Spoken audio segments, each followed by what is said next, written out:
Hi, this is Bill Hartzer, and this is the Digital Marketing with Bill Hartzer podcast for April 14th, 2022. Not a lot of stuff going on this week as far as digital marketing news and so forth. Let's see, the March 22 Google product reviews update apparently is complete now.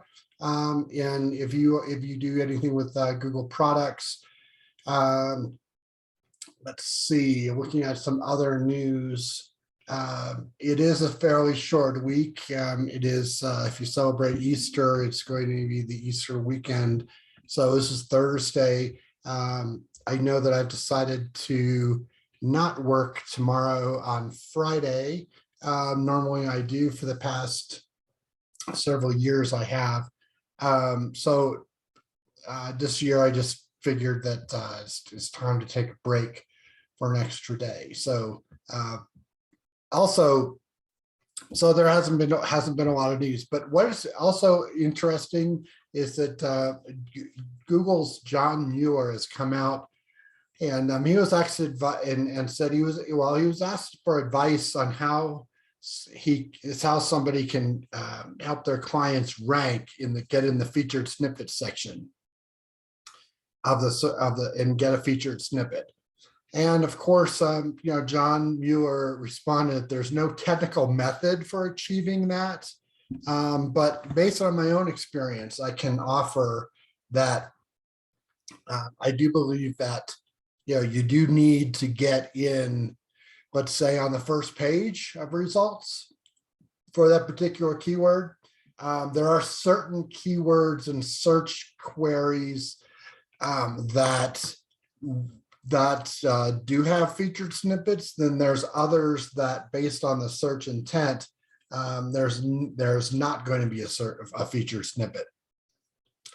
So that said, if there is a featured snippet, it is possible, fairly quickly to, if you are already ranking on the first page, that's going to be, in my opinion, that's going to be the first thing you're going to need to get done, is get a first page ranking for that keyword. While John Mueller says that there's no technical method, based on my experience, is that if you mark up the page properly, and like I said, when I mention that, is if you're doing making sure that you have things like H1 tags and an H1 tag, H2, H3, H4 tags, that you're making use of a bulleted list. So if you do have a bulleted list on your page, that it is marked up with a bulleted list would be a UL HTML code with a line item LI, and and with those tags on these ordered lists. I do like certain pages to use a table of contents and have that added to the page. So, and of course, any kind of appropriate local or schema markup code that's appropriate for that page, if it's an FAQ page, or if it's an article page, if it's a blog post and so forth, that you would also mark it up properly. And there are some things that you can do, where Google says, well, there's no technical method. Well, that may be true. That actually, like I said, that may be true. At the same time, though, keep in mind that the more you can mark it up properly, use bold, italics, bulleted lists, numbered lists, tables. What I've noticed is that just by, in my doing SEO and marking up pages and so forth, that one of the areas that for featured snippets is that you're kind of answering a question, and somebody maybe have a search query that that where somebody's either asking a question or they are, where the answer to that question lends itself to having an answer as the page. And as far as the content goes. And so numbered lists, bulleted lists, et cetera, that have, that answer that question or answer the search query. And if there's a featured snippet, that's a good way. There's other things like, I've been able to actually, get a featured snippet when I've had everything in place. However, whereas, where I'm ranking on the first page and ideally in the top 5 results, okay, 5 to 8 results. And, you don't have the feature snippet currently, but there is a feature snippet for that query. I would go through that page. I would then also, in particular, do some markups, do some on-page optimization. There are some tools out there that like Page Optimizer Pro, Cora Lite, few of these tools that essentially compare the online markup currently within the top 10 results with what you have and may recommend some changes. For example, maybe you don't have, maybe you need you don't have you're typing out a numbered list rather than using that code for ordered list, okay, the HTML codes. Things like that can actually cause you to get a featured snippet. And my opinion, once you get to the first page and you have enough links and enough, off-page factors, off-site factors, then it's a matter of just tweaking the code and optimizing your page, on page. And so that, can make a difference between getting the feature snippet and not. And what I've noticed is I've tweaked a page, I've gotten the feature snippet within, say, a day or sometimes within hours. And then maybe I lose the feature snippet. I go back and I compare my page to the guy or the website that has a feature snippet, make a couple other changes, and then I get the feature snippet back again. So, like I said, you're not going to just mark up a page, optimize the page, and get a feature snippet. You need, that particular search query or search keyword that's searched for, that actually has to already have a feature snippet. And then, like I said, there are technical ways. There's not any real definitive answer. However, and that's what probably John Mueller is saying. And sure, that's not, there's not a magic formula, but the magic formula is to optimize your page and to mark up the page appropriately, by not just, the difference here is, okay, you have a page of content and you have headings, several different headings on that page. You have a numbered list. Great. Well, how are you marking up the headings? Are you using H1s, H2s, H3s, H4 tags? Or are you just using a larger font size? That's the difference. That's the technical difference. When you get into a fact of, let's say numbered list, sure, you have a list of 27 items or something like that. Great.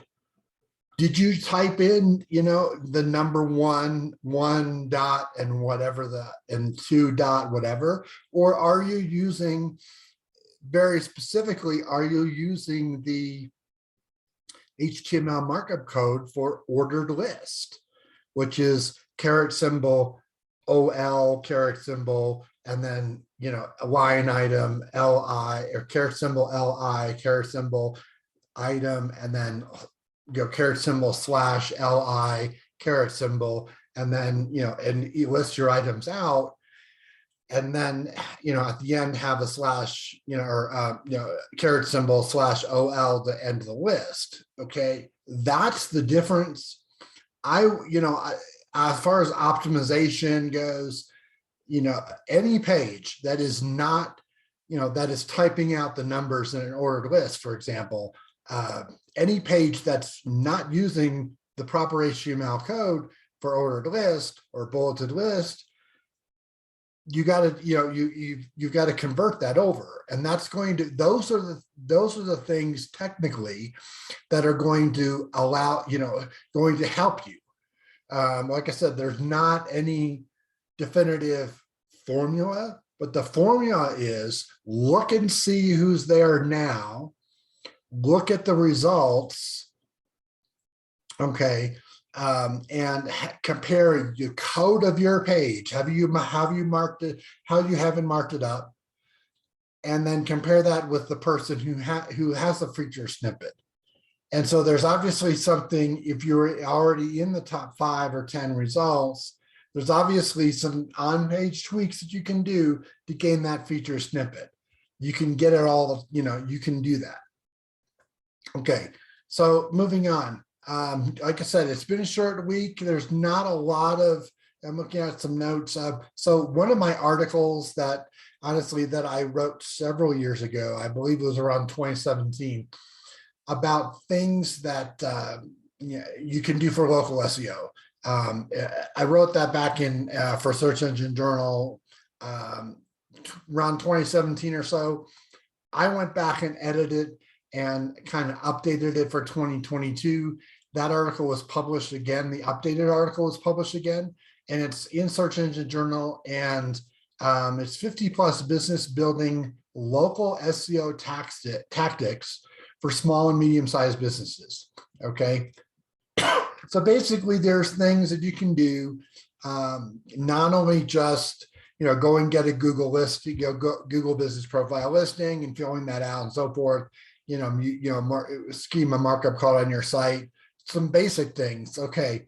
But I went through and, and updated my list, which was very extensive before, updated it again, over 50 items. So I want to kind of go through that this afternoon. And kind of going through, optimizing local listings and citations. Okay, let's start with name, address, phone number. That name, address, phone number, it's got to be the same everywhere. Okay, just make sure that that you have, if you have it written out on your website, that you're going to have, that particular name, address, phone number is going to be, if it's Hartzer, different Hartzer Consulting versus Hartzer Consulting LLC, that makes a difference. The name. Let's go with the address. You might have a suite number. Are you just using it as, 123 Main Street, number 500, or are you going 123 Main Street, suite 500? Okay, that makes a difference. And being consistent like that. Name of the business, the URL. Okay. Putting together having a short description. You should have a short description, a long description.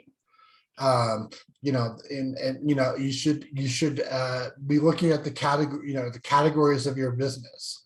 And so when I go, first, when you start, let's make a list, put it in a spreadsheet, for example, or, in a Word document, whatever you're comfortable in using, just write it out, name, address, phone number, website URL. Some companies or some sites have, more than one. So let's make sure that's consistent with the URL. Make sure that, you have a main category and a couple other categories, and make sure that, there's some keywords that you want to rank for. Let's have a short description and a long description. Short description up to say 50 characters, longer description, 250 characters. Sometimes, you may actually have an opportunity to do a longer, sort of about something you to put on your about page. Sure, a couple paragraphs. Let's, put that, put that in there so that you have, so that later on, as you're doing, working on this, you can copy and you can literally just copy and paste what you've already have. Okay. Local citations basically mean that, you are, it's basically a listing, a company listing. There's things like, obviously a Google Business profile, a Facebook page, Facebook. There's also a Facebook kind of maps listing, if you will, like a local listing. Yahoo Local, Apple Maps, Bing Places, MapQuest, Yelp, BBB listing, Foursquare. Going through my list here, TripAdvisor, Angie's List, Trust Ratings, Yellow Pages, et cetera, et cetera.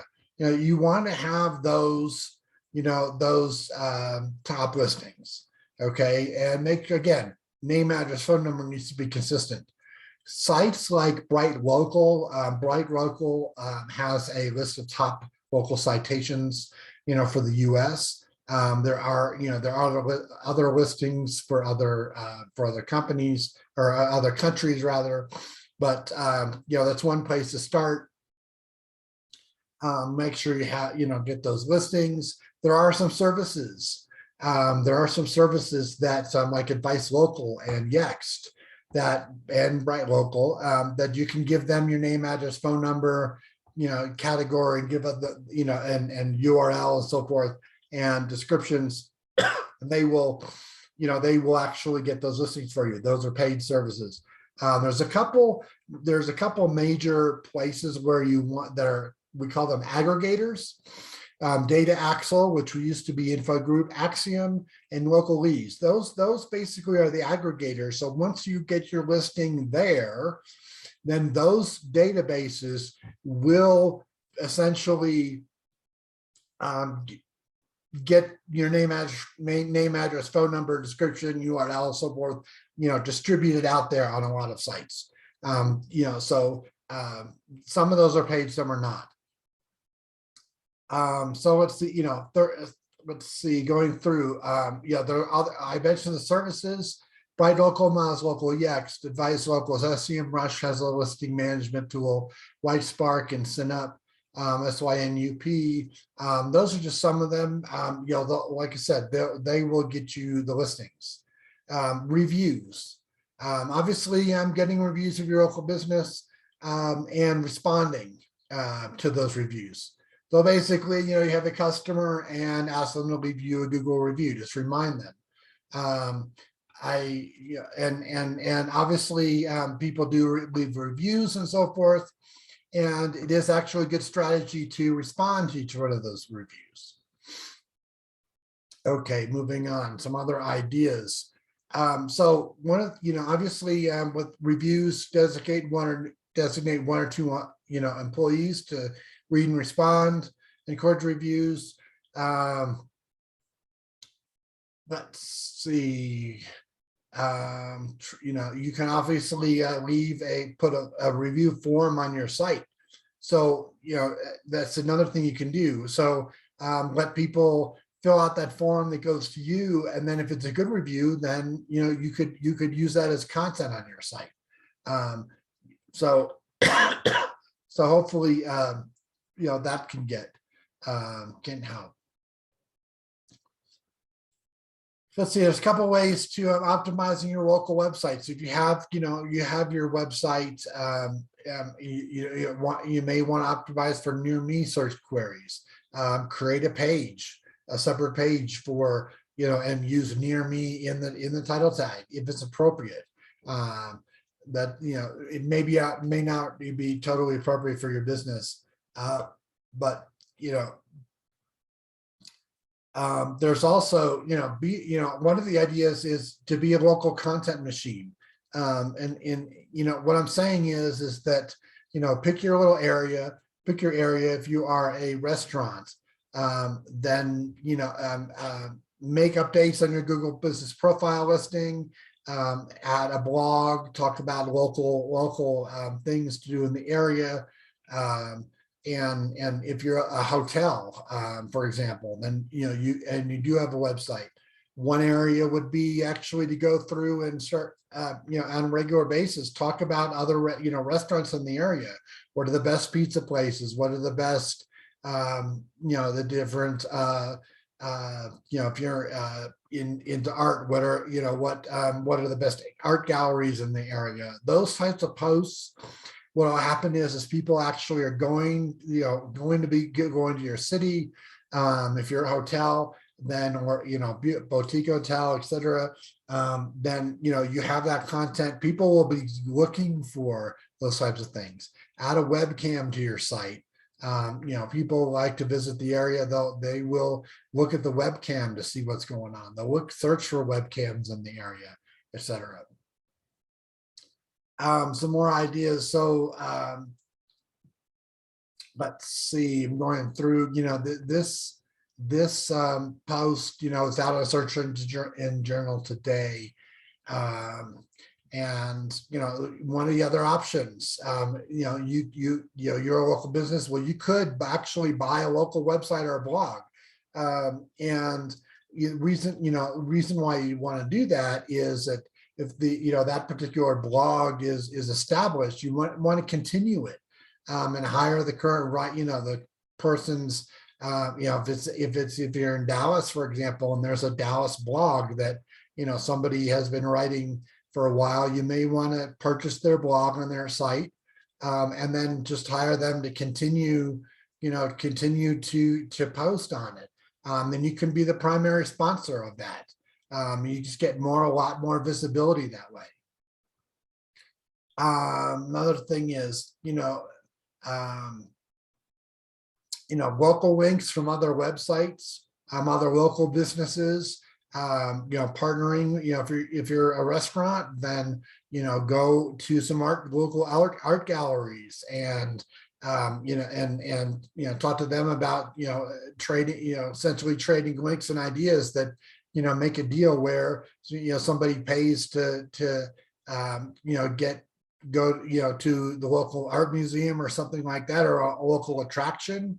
Then you're a sponsor of their site, or you give them a deal for 15 and 20% off, or a free appetizer or something like that. So those relationships in your local area, and having a link back, that can definitely help, and it could benefit both organizations. I wouldn't necessarily say one restaurant would want to do it with another restaurant in the local area. However, it depends on that might be an option. I mean, that might be an option. But local attractions, you definitely those. Let's see, anything else worth mentioning? Obviously you want to audit your local citations. Okay, do things like take your name, address, phone number, or just your phone number. Take your phone number and put that phone number in Google and see what comes up. Okay, you may find that that phone number is maybe associated with another business. Maybe it's wrong, that somebody is listed some other business with your phone number, or or your address is not completely correct. Things like that you can find by searching your address, searching your company name, searching for your phone number, those types of things. Just doing that in Google, that's kind of, you're kind of auditing your local citations. You're auditing to make sure that, everything is correct. And, removing duplicates. If you have, maybe two businesses with two different, one variation of your name, and another, that's wrong, doing that. You might have multiple phone numbers you might find that are listed on different places. Combining those, making sure that the citations and the listings that you have on one site has the same phone number as the Google listing, because those types of things can really make a big difference. Adding updated photos on a regular basis. number one, encourage your customers to take a photo, okay, of your business, but actually you yourself going out to the front of your business and taking a photo once a week, once, or once every 3 or 4 days, or even once a day, if you are changing, for example, the specials every day, things like that. If you're a restaurant, go out and take a photo of the specials for that day and post it on your Google business listing. That actually, is going to make a big difference. And those are going to local ads. There's obviously, things like, Google ads, can target specific locations and so forth. You can do that. Both sites, local sites, don't have any schema markup code on it. And so schema markup code is just an additional way to mark up the name, address, and phone number on your website. It's in the code, if you will, and it's added. And there's essentially a form. There's forms that people have where you can put in your name, address, phone number, company, URL, and in your company logo and your a description and so forth of your business. Fill out that form and it'll literally create the schema markup code so you can copy it and paste it onto your website. That actually should be obviously the same name, address, phone number on your site, and then markup code as it is on all your citations and so forth. That actually that actually helps. Other things, speed up your website's load time. Are there any really super big images? Those types of things. You want to make sure, when we think of local, people are using their phones, so they might not have a great connection. So you want the photos and you want basically your web page to load very fast. So there's so many things. I mean, you've got multiple websites, one website for each location, considering consolidating those onto one website. Let's see, making sure you're using HTTPS. You do things like audits on your website. Get your, customers' email addresses. Okay. Get your, customers' email addresses, and then you can actually use that list and you can upload it to Facebook. And then what happens is if Facebook has a match in their system, they will start getting things like, demographic data. Okay. If this person's a customer and they like certain things and there are certain locations, well, what'll happen is you'll be able to actually target a lookalike audience. So if you have, let's say, 100 customers' email addresses, and Facebook is able to determine, what those people like. Well, what'll happen is you can do a lookalike audience, and you can target not just those people, but you can target people who have the same demographic data, that they're in the same location, they have the same interests. You can show ads to those people, and that's it is another way of targeting ads. Obviously, newsletter. How often that newsletter is sent out. Okay, there are certain things you can do that for example, to offer your current customers specials and so forth if they're on the newsletter. There's a thing called barnacle SEO. So basically, if you're showing up, there's a keyword that you want to show up for, and let's you're a home inspector in Dallas, and it's Dallas home inspector, and you do a search for that, see what shows up. Maybe it's Yelp, maybe it's Angie's List, maybe it's the BBB, whatever sites, and make sure that you are listed on those pages, okay, that also are showing up for your keywords. So you can optimize your website, but then also you could rank number 1 or 2 for that keyword. However, at the same time, if the bbb.org is showing up, well, make sure you have a BBB listing, because what happens is people may go to your site, but they also will investigate other sites. And if they see you again on another website, the more times you can get your name, address, and your company name in front of your potential customer, the more of an opportunity. So those are some of the strategies. Like I said, my latest article in Search Engine Journal is probably going to be one thing that you'll definitely want to go through. There's over 50 different business opportunities and tactics. Okay, so what's going on with domain names this week? Still getting query after query after query of companies who had their domain name stolen. I can't tell you and emphasize enough that you do need to lock down and make sure that you have a good strategy to protect your domain name. I've gone through and written several articles and talked about it even in several different last few episodes of the Digital Marketing with Bill Hartzer podcast here, about protecting your domain name. And frankly, it comes down to it. If your domain name gets stolen, and unfortunately it is happening more and more and more, and you wake up one day and you don't have control of your domain name and your website is down, you won't get emails, you won't get the leads to the website and so forth. So that is extremely critical.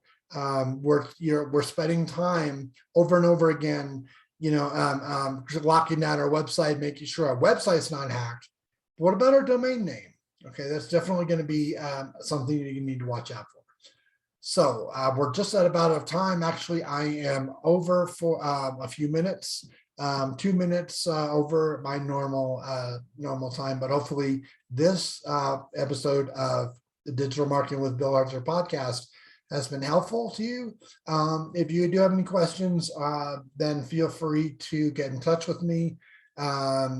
Hartzer.com, billhartzer.com. Just Google my name. You can find me. I'm out there on social media as well, and happy to network. So, and this has been the April 14th episode of the Digital Marketing with Bill Hartzer podcast for April 14th, 2022. And we'll see you again next week.